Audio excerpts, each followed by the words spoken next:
góp phần làm nên chiến thắng to lớn của dân tộc ta. Những cô gái mở đường đã bỏ bao mồ hôi xương máu, thậm chí có người đã mãi mãi không trở về. Nhạc sĩ Xuân Giao đã viết ca khúc Cô Gái Mở Đường. Bài hát phần nào làm cho chúng ta hiểu được những hy sinh mất mát to lớn của các chị. Hoạt cảnh Cô Gái Mở Đường, chỉ đạo nghệ thuật Hồng Lạc do Vũ Hải và các diễn viên nữ câu lạc bộ nghệ thuật Hoa Linh trình bày. Xin phép được bắt đầu.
Mở đường cho trường trường đoàn quân dân dậy thắng bình an thống nhất đất nước. Có chúc anh từng chỉ là đô thắng thiên hầu cờ đỏ, tổ quốc quân đời mãi mãi rất tin. Các đồng chí hoàn thành con đường quyết định từ xã.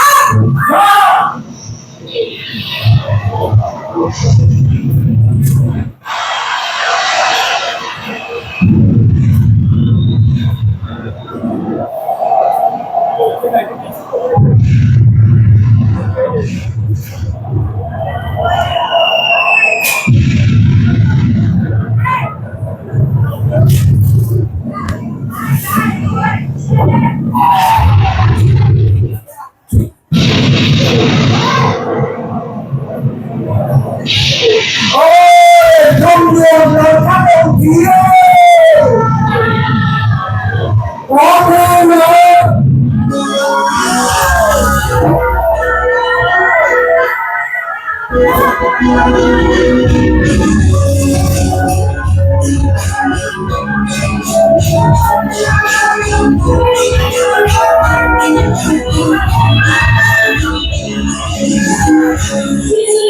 khuya gió đêm lắm bóng cây rừng ngoài cho em có thấy một đường không thấy nào người chỉ nghe tiếng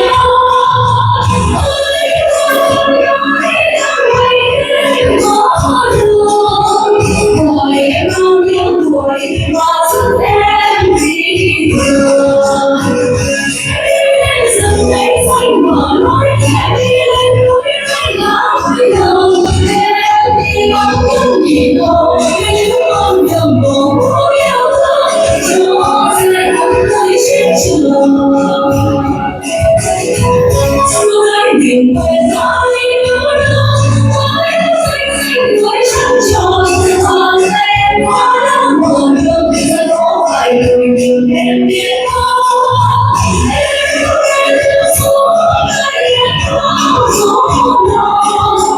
liền nằm hai tiếng gọi và nước mắt lên đường một trong những người rồi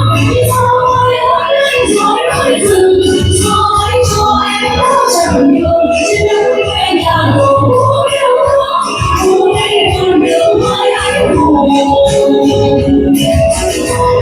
xin lắng về quyền sống dương yêu bóng cây rừng dòng có say bóng sông biển mùng em vẫn mở đường lên xe đi thôi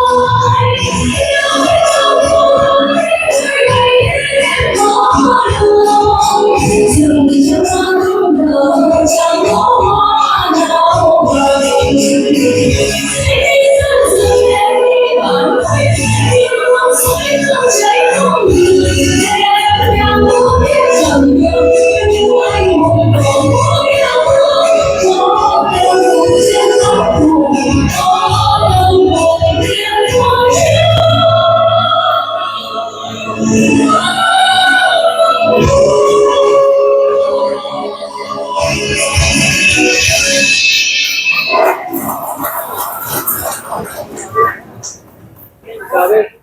Chào thế bên kia.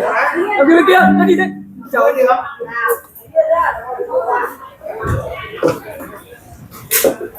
Chờ tí. Vâng.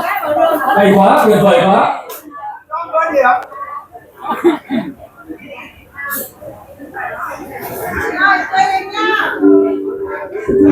Rồi, rất là tươi. Chiều là đi theo hàng đâu?